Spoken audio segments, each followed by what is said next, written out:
Hello, listeners. I'm your speaker, Casey, host of the Cult Vault podcast, and welcome to part 2 of this mini-series with world-leading cult expert Dr. Alexandra Stein. In this second segment, Alexandra breaks down why certain terminology in the space of cult education is used and why it shouldn't always be avoided. Part 3 will focus on Alexandra's charity work and what she is currently focused on with her life's work. For early access to ad-free full-length episodes, please visit patreon.com/the Cult Vault to support the show from as little as £1 a month. But for now, here is Dr. Alexandra Stein. Do you feel that the area of, well, I suppose I should start by saying that I use the word cults, but I think what I'm starting to mean is cults and coercive control. I feel like they blur a lot of the time. I think sometimes I'm talking about them as if they're one and the same, when I know that there's elements that don't. There's coercive control in cults, and there's also coercive control in a lot of other areas in social hierarchies and jobs and all sorts of different places. Do you feel like the fundamentals of coercive control, do they stay the same, or do they shift as we shift with technology, with access to things like the internet, or do you think that it's primarily the same as it's always been in terms of manipulation and control over another person? I think our understanding shifts and has shifted a lot and continues to as we understand this phenomena.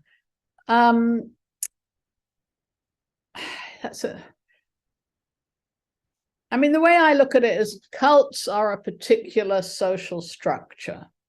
You know, they're this isolating hierarchical structure which are kind of shored up by an isolating ideology that supports the leadership.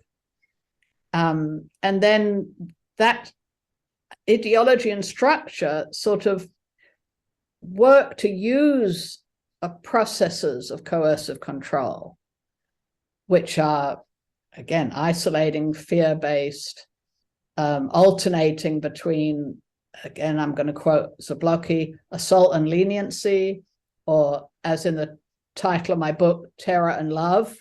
You kind of need both those things going in an unpredictable manner. So that's the coercive control piece. But in a cult, it's happening in a kind of institutionalized way within a group, although sometimes it can be one-to-one, but then as you said, coercive control also happens in other contexts that you wouldn't necessarily call a cult, like a family, although there are also family cults. So, there are some, where you draw these lines is interesting. But I think these are very basic human dynamics that are at work. The form of how this process of coercive control impinges on people changes with technology. So now we can do it via the internet as opposed to, maybe we did it face-to-face in real life before. But the fundamental, it's a biological, I believe it to be a physiological process of arousing fear in people in a very particular way, in a situation where they're isolated, again, where they can't really get away from the fear stimulus, and which results in, as attachment theorists call it, fright without solution. So you're trapped in this chronic relational trauma of being in this frightening relationship that you can't really get away from because you're isolated. And I think that works on very basic human processes that I suspect have gotten worse or get worse in times of fragmentation and crisis, because in those times, people's usual support structures for living aren't there or are in transition. So, our communities are much weaker than perhaps they used to be. We don't, like the famous book Bowling Alone, that was, I think, from the 90s. We don't join clubs so much anymore in real life. We don't join unions as much, though God knows we need to. The pubs are closing down in the UK. We don't, in London, we don't hardly know our neighbors, although in the pandemic, that was an interesting effect, that people did have to be more local and have to get to know the neighbors more. But, we don't have these coherent social structures in which we can operate with some kinds of safety nets and protection from life's difficulties. And that's the vulnerability. That's where the cults come in and say, oh, we've got a help center, we're going to help you, or we're going to make the world a better place. Or I'm not sure where I started that riff, but I could just listen to you talk all day. You are so informed, and it's incredible just to hear you speak about things. Like it's like your years of work in the field, obviously just this stuff just comes so naturally and quickly to you whenever I ask a really confusing and complicated question. So it's I could just hear you talk about it all day. Well, I just call it me rabbiting on, so thank you. I love that. Rabbit on, please. So, terror, love, and brainwashing, attachment in cults and totalitarian systems. Can you talk us through what the main themes are of the book? I think we've probably touched on a few of them. Is there like a specific structure that you decided to use, or how have you broken the book up? Well, so I first did a Ph.D. where I used attachment theory, which is really the heart of the book, is attachment theory, but not as normally used, I think, by a lot of kind of psychologists, because I'm using it in the context of groups and people's attachment to groups. So that was kind of a new way of looking at using attachment theory. In my PhD research, I did a comparative study between a political cult, this New York-based Newman tendency, and I compared it with the US Green Party, and as a not cult. That was kind of comparing a cult with a not cult. And I did a what I call the group attachment interview, where I used very tried and tested methods in psychology, but translated them to people's relationship to a group as opposed to an individual. And what I came up with was that 11 of my 12 cult subjects had what is called a disorganized attachment to their cult. Now, these were ex-members. They were all ex-members, both of the Greens and of the cult. So it was about them thinking about their relationships to the group retrospectively.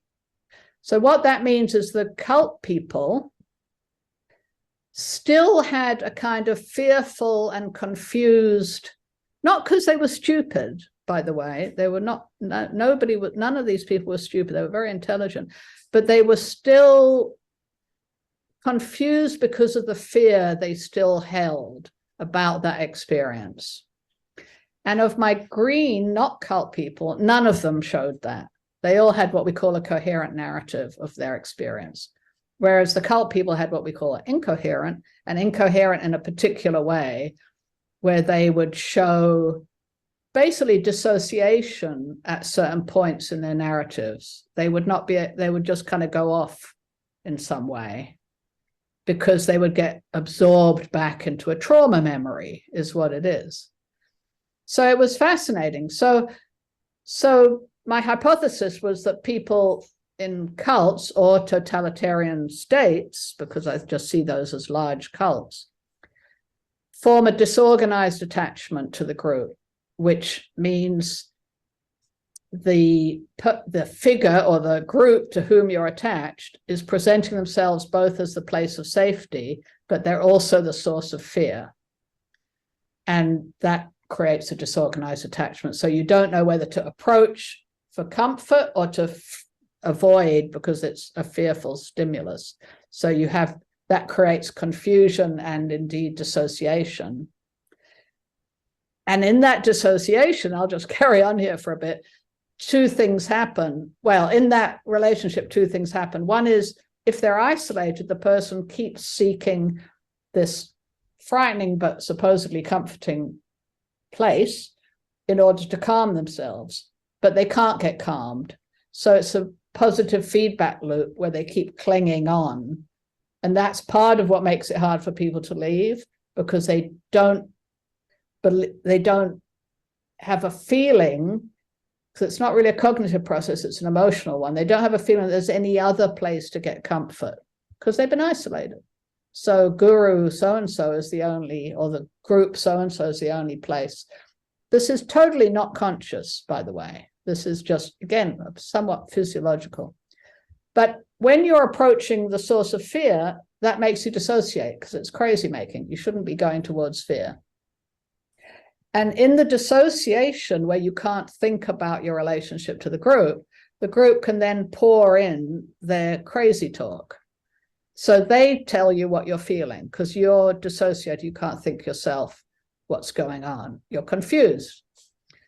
So they can pour in this nonsense like that there are aliens jumping out of volcanoes and inhabiting you, or whatever it is. You know, each cult has its own marvelous, what Hannah Arendt calls fiction. It's like the QAnon stuff, you know, Hillary Clinton is a pedophile, et cetera, you know. These are just fictions. There's zero evidence. But in a frightened and confused person, it becomes the narrative by which they can explain their own fear, their own feelings, and, you know, whatever's going on in the world. So that's sort of a bit the heart of the sort of theoretical stuff in the book. But then so after I did my PhD, I wanted to broaden this into something that was readable, because PhDs aren't really readable, and to generalize it to all these different kinds of cults and cultic structures and states, so that people could see that this dynamic happens in all these different kind of situations. So I wrote the book. I did a chapter each for my 5-point definition of a cult. And then I used loads and loads of examples, you know, ranging from Scientology, you know, to the Moonies, to my cult, to North Korea, to Nazi Germany, et cetera, just loads of examples. And each chapter I would kind of make this theoretical point and then show how it happened in all these different situations. So that's kind of the heart of the book. And then, so I talk about the leadership, I talk about the structure is a chapter, ideology is a chapter, the process of brainwashing, aka coercive control, is a chapter, the results of this, and then I can't remember all the other chapters, but, you know, I go a bit into recovery and what we need to do as a society and so forth. So yeah, I think that's a bit of a summary. That sounds absolutely incredible. When you were doing your PhD and you were comparing the two groups, did you have to quantify or provide evidence as to why they were and were not cultic environments?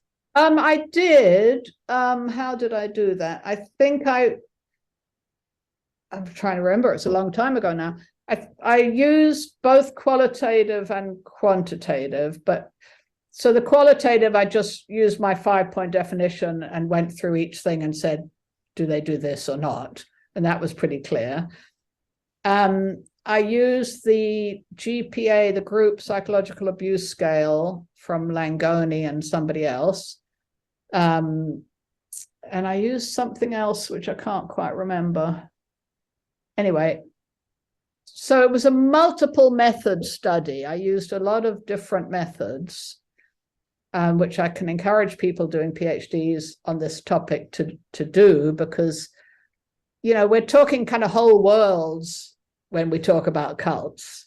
So it's really useful to look at them in the round if you have the flexibility in your program. And I looked at people's social networks. That was fascinating as well. So I tried to sort of quantify, well, I did quantify, before they joined the cult. So these were all people who were recruited. There were no born-ins. I looked at what were their social networks like before they joined, how many close friends did they have, that kind of thing. Then when they were in the group, who they were in contact with, and then after they left, what their networks looked like. And that was kind of obvious now, but it was very clear again. So, they had very similar networks before they joined. The same, I think it was about 3.2 close friends or something, and they each had more or less the same. Then they joined the group. The green people, there was not much change. They maybe added a friend or two.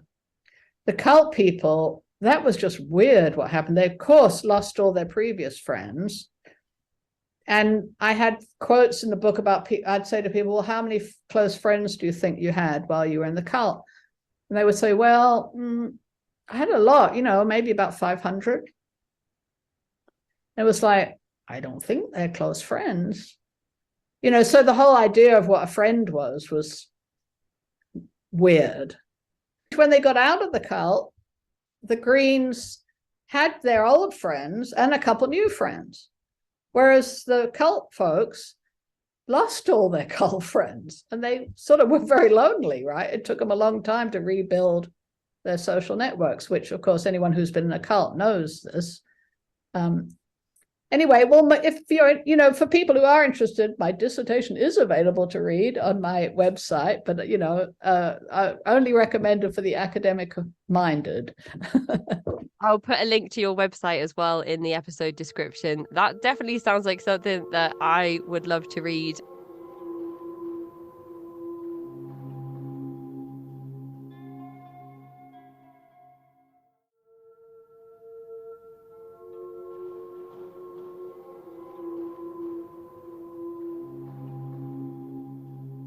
So can you give myself and the listeners your 5-point definition of what is a cult, or what makes up a cult?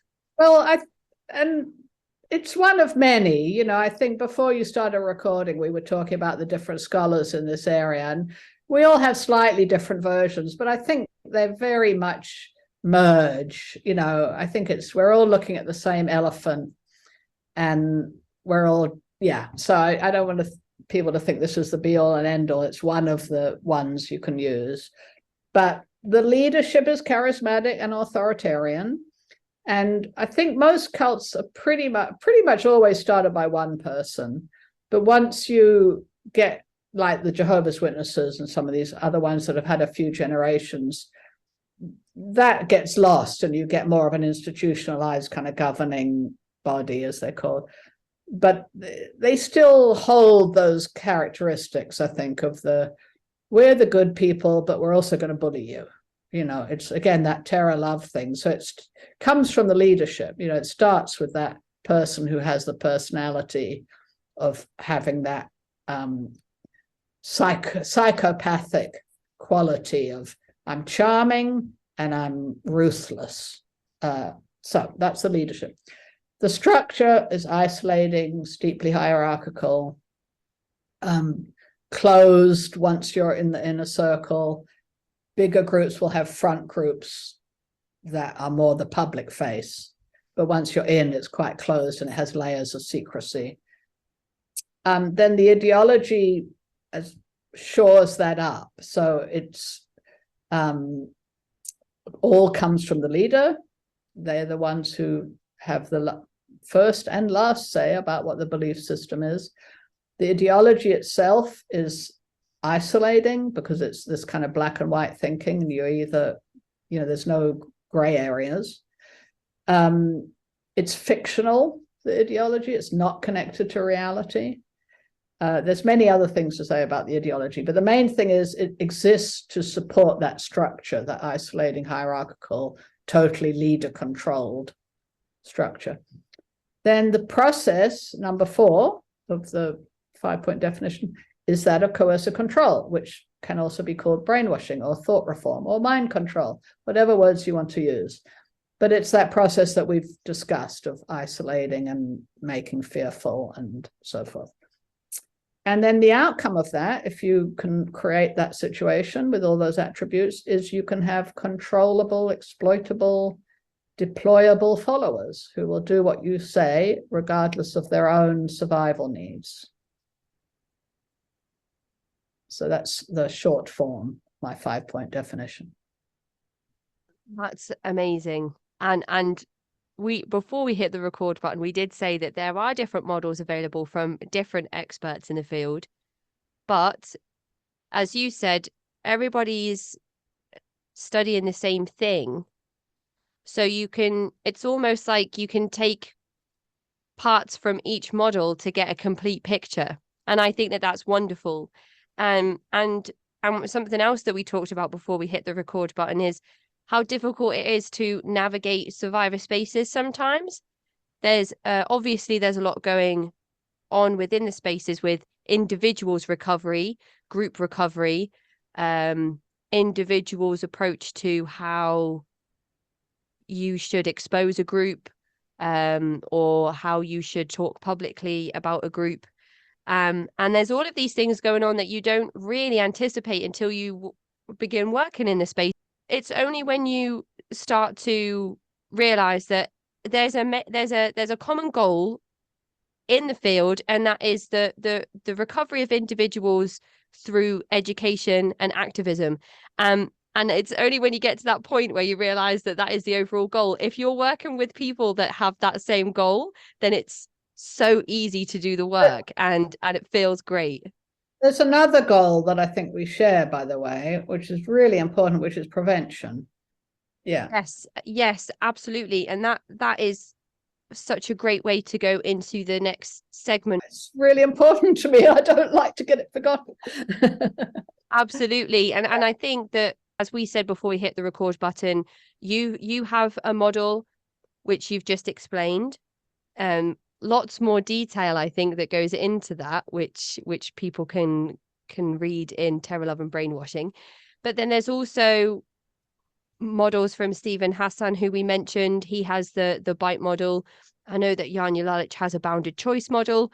And there's Robert J. Lifton's criterion, which everybody references because it's kind of almost like one of the first. Well, yeah, I mean, things. Yeah, the way, well, I have. You're making me want to say a lot of things here, which is a sign of a good interviewer. But first of all, I want to say it's not just those of us with doctorates. There are so many people, who don't get the acclaim because perhaps they haven't published, but they've been working for years and years and years. And I'm going to name one of them, or maybe two, from my experience just in Minnesota. And there's only to pick them, but just because of my personal experience. I mean, there's hundreds of people working really hard on this. But, when I came out and there was a support group and a chap called Doug Augustin and then a woman called Heather Svoboda were working in this, just helping people, as we still do in Family Survival Trust, recover as volunteers. And there's so many people like that who are just wonderful. I wouldn't be where I am today, as they say, without Doug and Heather. I just wouldn't. So I just want to, to give a shout out to the people who don't get, whatever tiny bit of glamour this is. I don't know if it's that glamorous, but anyway. Then just in terms of the different models, the way I see it is that there's been these generations of scholars, and each one builds on the shoulders of those who come before. So, I tend to start this with the post-war, mostly German, mostly Jewish refugees, not all. People like Hannah Arendt, people, I think I'd include Erich Fromm in that, famously Stanley Milgram, Solomon Asch, Sheriff, Mosevere Sheriff, and I think it was his wife. There were these sociologists, psychologists, social psychologists, Arendt's a political theorist, who looked at that experience of Hitler's Germany and in some cases Stalin's Russia and tried to make sense of it. And they did fantastic work, a lot of which has gotten a bit forgotten. And then came Lifton and also Margaret Singer and also Edgar Schein, who went and did that research with the prisoners of war and camps and re-education camps in North Korea and China. And they took it in a slightly different direction, but really usefully. And by the way, there are also people writing literature doing this, like Arthur Koestler, and Doris Lessing, and, all these, George Orwell, there's such a rich background to what we do. Anyway, after Lifton, then came what I think of as my generation. So Steve, and then Yanya, and then myself, and Dan Shaw, and I'm sure I'm forgetting other people, and I'm sorry if I am. And now we're seeing another generation start to come up who I think mostly are the voices of those born and raised. And they are now speaking out and able to use our work, and as we've used work before. So that's how scholarship builds. And I just love that. And, by the way, my advisor, who helped me think about this, taught about the sociology of knowledge, that knowledge doesn't just spring fully formed from one person's brain, it's part of the human development of knowledge. Anyway, so, and then in terms of the different models, the way I see it, Steve has given us really useful stuff with the BITE model of this kind of detail of how each of, the behavior and the information, the thought and the emotion, with all these nice detailed pieces of how those are each controlled. Yanya with her bounded choice model, which is I think mine and her models are overlap quite a lot. And the concept of the self-sealing system and this, as you said, the bounded choice. Dan Shaw really helps us understand how the leader operates, which I didn't really want to go into in my work, so I'm so grateful that, other people do these other bits, because I didn't want to think about the leader really. I mean, I did have to, but he really goes into that and into their heads, the ugly place that their heads are. So all of our work kind of supports each other. And, I would like us to have a more collaborative approach to these things. And unfortunately, academia often tries to get you to compete with other people, which is really not helpful. Let's collaborate and work together on, which we do. I mean, these folks I mentioned, we do, but we need more of that. So yeah. It's amazing what you've just said there, because I remember my conversation with Dan Shaw when he said, what just happened to me? He resurfaced after spending all of these years in a group, and he said, what just happened to me? And he had to understand what happened to him in the same way that you did. And your journeys have kind of landed you in similar places, but also with very different work. And that is, again, a really interesting thing for me to think about in my own mind. You both had the same question, and the different ways in which you approached finding the answer to that, and the different resources that you've created for others along that journey is really interesting for me to think about. And you use the term brainwashing in the title of your book, and you've mentioned that there are alternative words or phrases that people might choose to use instead of the term brainwashing. I found myself not using that term because I haven't been told explicitly, but I've sensed through conversations that it's either not a word that's commonly used, or it's got perhaps derogatory connotations to it now. It feels almost taboo in some situations to use that word. Do you know why that is? Yes, it's because people with a different agenda have tried to airbrush it out of history. It's very simple. You said it wasn't commonly used. Well, that's the opposite. I'm not saying I don't mean to be personal about it, but it actually is the most commonly used word among lay people. I mean, if you say thought reform to somebody, they don't know what you're talking about. But if you say brainwashing, they kind of have a clue, because that's the word in popular language. And why don't we use the words that people understand? This is where George Orwell has something to say to us. Let's talk in plain English. And it doesn't mean that everyone who uses that word has a perfect understanding, using all of these wonderful models. But they kind of know it's something that, by the way, is derogatory. Nobody thinks brainwashing is a good idea. It's a bad idea. I don't think people think cults are a good idea. I think, generally speaking, they think they're bad because they brainwash people. So I'm just in favor of using English. I mean, I've just been asked to write a chapter in a book, an academic book, I won't name names, where how they asked me was in this academic language that was so obtuse that I could not understand what it was about. And I had to sit down with a friend for about 3 hours to try to unpick one paragraph, because they don't speak English anymore. And I just think it's elitist and it is horrible. And I don't want to ever write like that. So that's one part, is that I want to use words that people understand. And then the other thing where I started out is that there has been a very clear campaign to take away our language tools for discussing this issue by these people who we refer to in our field as cult apologists. And they have been very powerful in the field. And in academia, they used to block our publications.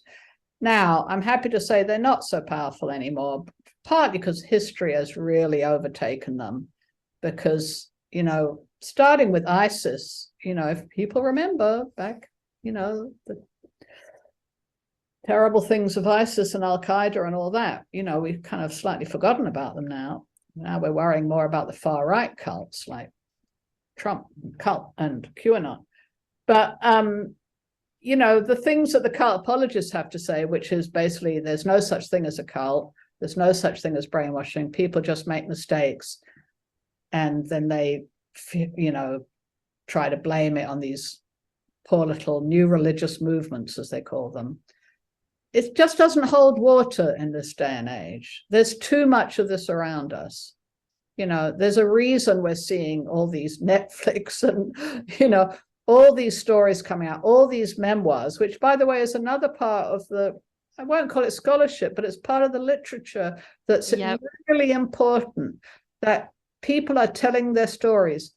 And these stories are the true lived experience and true narratives about what happens in these groups, as opposed to the fictional narratives of these groups, which is, they're all wonderful and lovely. And then you get people telling these stories of, no, the leader raped me for 10 years. These are really important documents. Now, the apologists call these documents, and I'm going to name David Bromley as one of them, as atrocity tales told by angry apostates. Well, I'm not a violent person, but that makes me feel violent. It's like, how dare you say that to someone who's been abused for sometimes decades from your academic, ivory tower? How dare you say that to people? Yeah, I believe he said it to me in person once, so I'm particularly angry. But that's this group of people who are, some of whom have infiltrated the cult awareness field deliberately, and we have documentation on this. This is not a conspiracy theory. But their agenda is not the same as ours. They're not interested in prevention or recovery. They are interested in silencing us and muddying these concepts. And that's why they don't want us to use these words that people understand. They want to say these are new religious movements. Well, mine wasn't. Mine was a political group, had no religion whatsoever involved. Multi-level marketing schemes are not religious. I mean, some of them are actually. I was thinking about. I mean, I think with multi-level marketing, just to kind of go off on the side a little bit, is a little bit of that kind of front-facing to the inner circle thing that you mentioned before. It's almost like a public-facing group that's still extremely abusive and exploitative of individuals, but then also acts as a recruitment tool for people into church environments and vice versa as well, I think. So they kind of bolster each other in this really nasty way. But I feel almost relieved that there's an explanation as to why certain terminology has been deemed by some groups or some academics in different areas as inappropriate, because brainwashing is, of course, the most simplistic word to use when you are trying to discuss a person that was one way one week and then completely different the next or the next following months or years. And it's almost a relief to finally kind of be like, I'm going to use that word now. I think now that there's an explanation, and I realize that it's not going to cause any upset or offense to individuals whose stories are being told on the show. That's the most important thing, I think. And I thought that I was going to be potentially upsetting people who were telling their stories by using that language. So it has been effective in stopping people from using certain terms, as you've said. I mean, I should say that it does upset some people. Like, some people prefer the term high control group. And that's my second preference of what, because, it's got nothing to do with religion and it is descriptive of the control. But I wouldn't say, I mean, I do think some people, even who've been in cults or have been brainwashed, may not feel comfortable with those terms. I think you do have to kind of respect each individual. Because it is a heavy thing to say, I've been in a cult or I've been brainwashed. It's you don't earn a lot of points, for being a clever person. So I just want to say that, that I'm speaking in a kind of general way about talking about these things, and explain the politics behind it. The other argument that gets used a lot is cult is a derogatory term. And again, I kind of always reply, and I think even some of my close colleagues would say that. And I want to say, well, where's the where's the nice cult? Please show me one. Because other than when you're using cult in a completely different context, like the cult of the Beatles or something, which people know that's a completely different context. The person on the street knows the difference depending on the context. So it is a derogatory term. I do feel derogatory, if that's a phrase, about cults. I think they're terrible, and I think we should deal with them. Mm-hmm. As the chair of the charity I work with calls them, he says they're just criminal organizations. And I agree. I think that's as good a definition as anything. But they're criminal in a specific way where they use coercive control. And I think I don't tend to use the term that much on the show, but I think that is also out of respect for some guests who don't use that word. But also for litigious reasons, I don't personally give that title to a group, whether I feel they are or not. That's not for me to say. If the guest wants to say that about their own lived experiences, then absolutely, of course, owning that and understanding that and putting definitions to experiences can be very empowering for an individual. So I always make the point not to say that myself. But it's not because I don't think that it's the right word to use. And it But shows how cults are also trying to control the language, because a lot of the ones who are going to sue one, and I've been threatened, I think all of us have been threatened at one time or another, have often vast resources. And, being an expert in cult world does not involve gaining vast resources. I can testify to that. If you want to get rich, find another area. that is the end of part 2 of this mini-series with Dr. Alexandra Stein. For more information on Alexandra's work, please follow the links in the episode description. To get in touch with me, you can find me at cultvaultpodcast@gmail.com or follow me on Twitter and Instagram @cultvaultpod. I'm your speaker, Casey, host of the Cult Vault podcast.